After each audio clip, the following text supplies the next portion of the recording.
നവരാത്രിയുടെ 5-ാം ദിവസം ദുർഗാദേവിയുടെ 5-ാമത്തെ ഭാവമായ സ്കന്ദമാതയ്ക്കായി സമർപ്പിക്കുന്നു. സ്കന്ദമാതാവിൻ്റെ പേര് വന്നത് സ്കന്ദ എന്ന വാക്കിൽ നിന്നാണ്. ഇത് യുദ്ധദേവനായ കാർത്തികേയൻ്റെ മറ്റൊരു പേരാണ്. മാതാവ് അമ്മയുടെ പദമാണ്.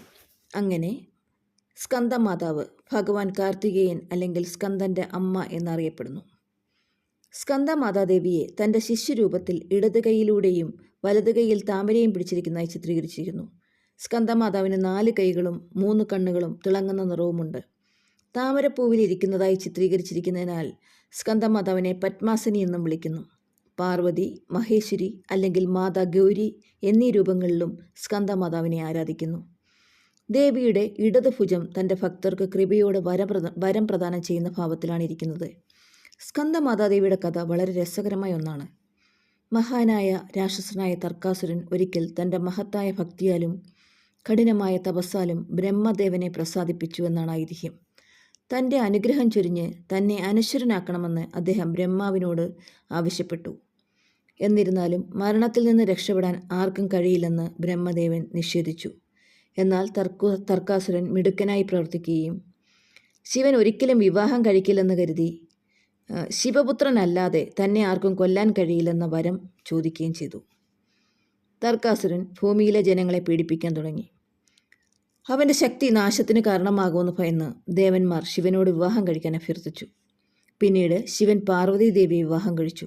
അവരുടെ കുട്ടിയായ കാർത്തികേയൻ സ്കന്ദകുമാർ തർക്കാസുരനെ അവസാനിപ്പിക്കുകയും അസുരന്മാർക്കെതിരായ യുദ്ധത്തിൽ ദേവതകളുടെ സേനാപതിയായി മാറുകയും ചെയ്തു. അങ്ങനെ സ്കന്ദമാതാദേവിയുടെ കഥ മാതൃപുത്ര ബന്ധത്തിൻ്റെ പ്രതീകമാണ്.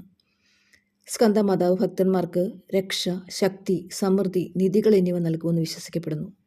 ഭക്തൻ സ്കന്ദമാതാവിനെ ആരാധിക്കുമ്പോൾ സ്കന്ദമാതാവിൻ്റെ മടിയിലിരിക്കുന്ന പുത്രനായ സ്കന്ദൻ സ്വയമേവ പൂജിക്കപ്പെടുന്നത് പോലെ സ്കന്ദമാതാവിൻ്റെ അനുഗ്രഹങ്ങൾ ഇരട്ടിയായി. അങ്ങനെ സ്കന്ദൻ്റെ കൃപയ്ക്കൊപ്പം സ്കന്ദമാതാവിൻ്റെ കൃപയും ഭക്തർ ആസ്വദിക്കുന്നു. ഒരു ഭക്തൻ സ്വാർത്ഥതയില്ലാതെ സ്കന്ദമാതാവിനെ ആരാധിച്ചാൽ ഒരു യഥാർത്ഥ അമ്മയെപ്പോലെ സ്കന്ദമാതാദേവി അവർക്ക് ശക്തിയും ഐശ്വര്യവും നൽകി അനുഗ്രഹിക്കുന്നുവെന്നാണ് വിശ്വാസം.